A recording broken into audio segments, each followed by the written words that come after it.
Halo teman-teman, perkenalkan nama aku Putri.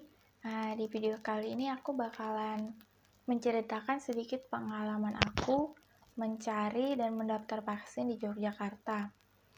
Seperti yang kita semua tahu, saat ini kan pemerintah sedang gencar-gencarnya melakukan vaksinasi karena jumlah pasien COVID yang semakin meningkat di Indonesia. Oke, langsung aja aku jelasin gimana caranya buat daftar vaksinnya. Pertama, bagi teman-teman yang mau daftar vaksinasi, bisa daftar dulu melalui website Peduli Lindungi. Nah, di website ini akan memudahkan pemerintah ya teman-teman dalam memonitoring jumlah penduduk. Seberapa banyak sih penduduk yang sudah tervaksinasi.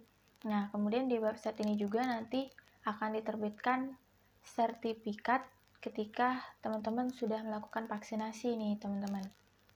Nah, kemudian kedua, kalian juga harus daftar di website daftar vaksin Sleman Cup Go ID nih teman-teman, tapi ini khusus untuk daerah Jogja. Nah, di website ini nanti kalian bisa memilih vaskes di mana kalian nanti ingin melakukan vaksinasi.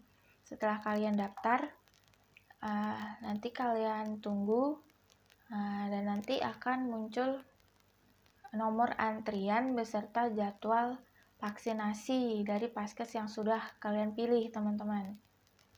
Untuk persyaratannya sendiri rata-rata di semua vaskes itu hampir sama ya.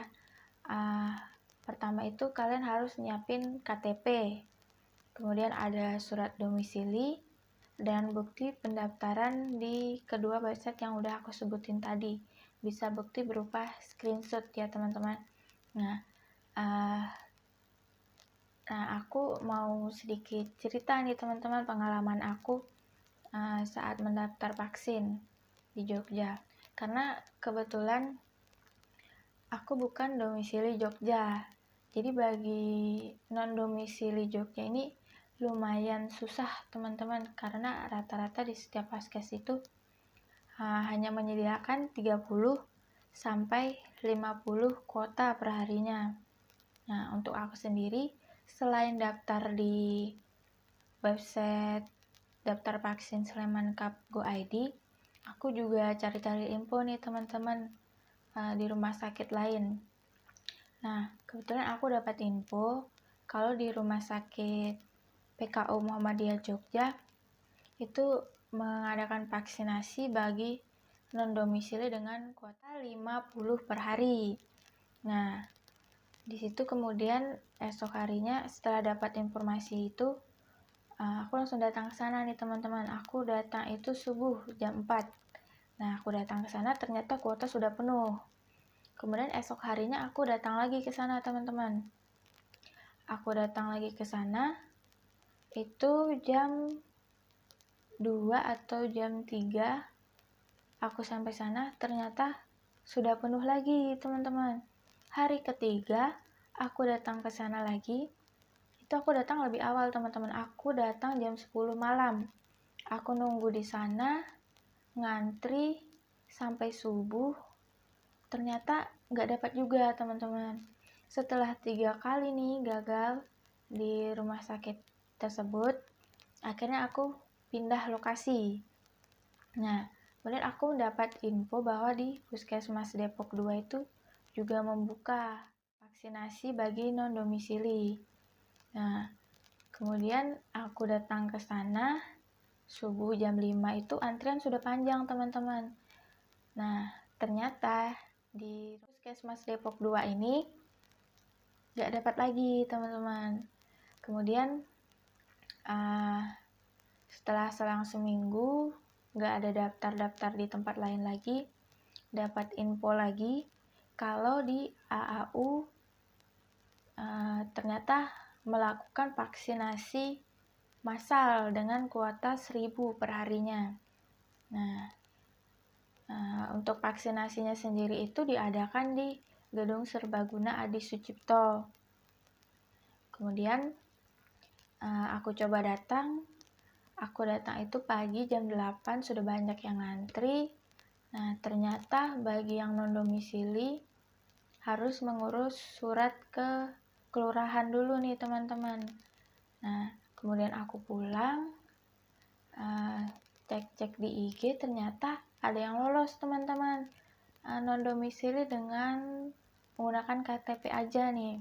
Jadi esoknya aku datang lagi, siapa tahu untung nih ya teman-teman, nyoba on the spot atau dengan KTP aja, ternyata ditolak teman-teman.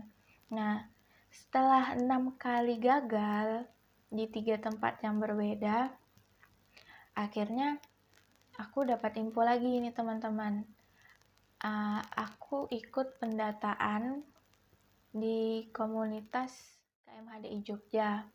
Nah, untuk penyelenggaranya sendiri itu dari Danrem. Vaksinasinya itu diadakan di SMA 8 pada tanggal 26 Juli kemarin nih teman-teman.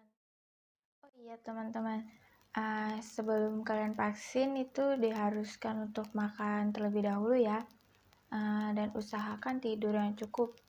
Minimal itu jam 8 malam sudah tidur, jangan begadang. Karena saat vaksin nanti tensi itu akan diukur. Jika tensinya tinggi, maka untuk vaksinasi ditunda dulu teman-teman. Nah, jika kalian sudah dapat jadwalnya, vaksinasinya kapan, untuk proses vaksinnya nanti ketika kalian sampai di tempat itu akan diarahkan dengan petugasnya. Pertama itu bakalan ada pengecekan data, kemudian kalian dicek tensi dan suhu, kemudian kalian diberikan beberapa pertanyaan oleh dokternya, apakah punya riwayat penyakit berat, kemudian apakah sudah pernah bersinggungan dengan orang yang sudah terkena COVID. Nah, ya kurang lebih seperti itu. Kemudian setelah selesai divaksin, kalian harus menunggu beberapa menit. Setelah itu, kalian harus melaporkan apakah setelah kalian disuntik itu ada keluhan apa yang dirasakan. Ketika kalian sudah vaksin, nanti kalian akan mendapatkan kartu imunisasi seperti ini. Nah, di kartu ini nanti tertulis jadwal vaksinasi dosis kedua teman-teman. Nah, seperti ini. Untuk aku sendiri itu vaksin keduanya terjadwal tanggal 23 bulan 8. Tanggal 23 Agustus, teman-teman. Nah, setelah itu setelah nunggu beberapa jam, sertifikat digital kalian nanti akan muncul di website Peduli Lindungi. Nah, kemudian ya sekian dari saya. Semoga informasi yang saya bagikan dapat membantu teman-teman yang masih berjuang untuk mendapatkan vaksin. Jangan takut untuk vaksin ya teman-teman, dan kurangi bepergian keluar rumah agar tidak muncul klaster COVID baru. Stay safe, stay healthy buat teman-teman semua. Bye-bye.